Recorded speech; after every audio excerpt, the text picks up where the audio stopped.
આંગણવાડી ક્ષેત્રમાં દાહોદનું ગૌરવ એટલે હિરલબેન ભટ્ટ. દિલ્હી ખાતે યોજાયેલા 76મા પ્રજાસત્તાક દિવસ નિમિત્તે દાહોદની આંગણવાડી કાર્યકર્તા બહેન શ્રી હિરલ ભટ્ટને જિલ્લા કક્ષાએ મહિલા અને બાળ વિકાસ કેન્દ્રીય મંત્રી શ્રી અન્નપૂર્ણા દેવી તેમજ મંત્રી શ્રી સાવિત્રી ઠાકોરના વરદ હસ્તે ઉત્કૃષ્ટ કામગીરી માટે સન્માનિત કરવામાં આવ્યા.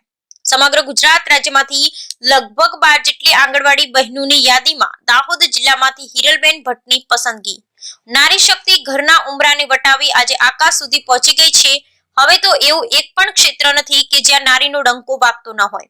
નારી શક્તિને યથોચિત સન્માન અને સમાન તક મળી રહે તે માટે રાજ્ય સરકાર દ્વારા લેવામાં આવેલા કેટલાક ક્રાંતિકારી નિર્ણયોને કારણે નારી શક્તિની પ્રતિભાને વેગ મળવાની સાથે તેની ખૂબીઓનો પરિચય લોકોને થયો છે.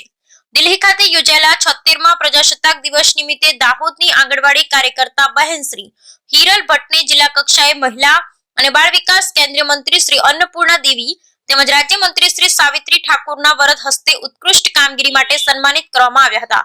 સમગ્ર ગુજરાત રાજ્યમાંથી લગભગ 12 જેટલી આંગણવાડી બહેનોની યાદીમાં દાહોદ જિલ્લામાંથી હિરલબેન ભટ્ટની પસંદગી કરવામાં આવી હતી, જે સમગ્ર આપણા દાહોદ જિલ્લામાં ગૌરવ લેવા જેવી બાબત છે. હિરલબેન હર્ષિલભાઈ ભટ્ટ વર્ષ 2017 થી દાહોદમાં આવેલા દેસાઈવાડા, ઘાંચીવાડા 3 આંગણવાડીમાં પોતાની ફરજ બજાવી રહ્યા છે. આંગણવાડીનો સમય થાય આંગણવાડી નાના ભૂલકાઓની કિકિયારીથી ભરાઈ જાય છે. ચલો બાળકોના અવાજથી હિરલબેન શરૂઆત કરે એટલે આ નાનકડા ભૂલકાઓ શિસ્તબદ્ધ રીતે ગોઠવાઈ અને હિરલબેનને અનુસરવા માંડે. તેડાગર બહેન સોનલબેન નળવાયા અને આંગણવાડી કાર્યકર્તા બહેન હિરલબેન ભટ્ટ એમ ફક્ત 2 બહેનો થકી ચાલતી આંગણવાડીમાં રમત ગમતના સાધનો, બાળકોના વજન, ઊંચાઈ, તમામ તહેવારોની ઉજવણી કરવી, નાસ્તો સહિત જમવાનું પણ પોષણ શુદ્ધાનું મેનુ મુજબનું પોષણયુક્ત આપવામાં આવે છે. ઘરે પોતાની માતાને ખાવા પીવામાં આનાકારી કરતા બાળકો હંશે અને આરોગ્ય છે. ઉલ્લેખનીય છે કે દાહોદ જિલ્લામાં જિલ્લા પ્રોગ્રામ ઓફિસર સુશ્રી ઈરાબેન ચૌહાણના દિશા સૂચન તેમજ માર્ગદર્શન હેઠળ આંગણવાડી વિભાગ દ્વારા નોંધનીય કામગીરી કરવામાં આવી રહી છે. હિરલબેનને 22 જુલાઈ 2023માં મિલેટ વર્ષની જિલ્લા કક્ષાની ઉજવણી દરમિયાન પ્રથમ નંબર આવતા સન્માન પત્ર આપવામાં આવ્યું હતું. તેમજ 15મી ઓગસ્ટ 2022 દરમિયાન જિલ્લા કલેક્ટર શ્રીના હસ્તે પણ ઉત્કૃષ્ટ કામગીરી બદલ સન્માનિત કરવામાં આવ્યા હતા. એ સાથે 26 સપ્ટેમ્બર 2024માં યોજાયેલા નારી સંમેલન દરમિયાન જિલ્લા પંચાયત પ્રમુખ શ્રી કરણસિંહ ડામોરના વરદ હસ્તે પણ સન્માન પત્ર દ્વારા સન્માન કરવામાં આવ્યું હતું.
मेरा नाम भट्ट हिरलबेन हर्षिल कुमार है. मैं गुजरात राज्य के दाहोद जिले की रहने वाली हूँ. मैं दाहोद में कार्यकर्ता की फर्ज निभा रही हूँ. दिल्ली प्रजासत्ताक पर्व के अवसर पर मेरा नाम आया है, जिसकी मुझे बहुत खुशी है. मैं बहुत उत्साही हूँ, जिसके लिए मैं गुजरात सरकार, महिला एवं बाल विकास मंत्रालय, माननीय प्रोग्राम ऑफिसर श्री और देश के वड़ा प्रधान मोदी जी की बहुत बहुत आभारी हूँ.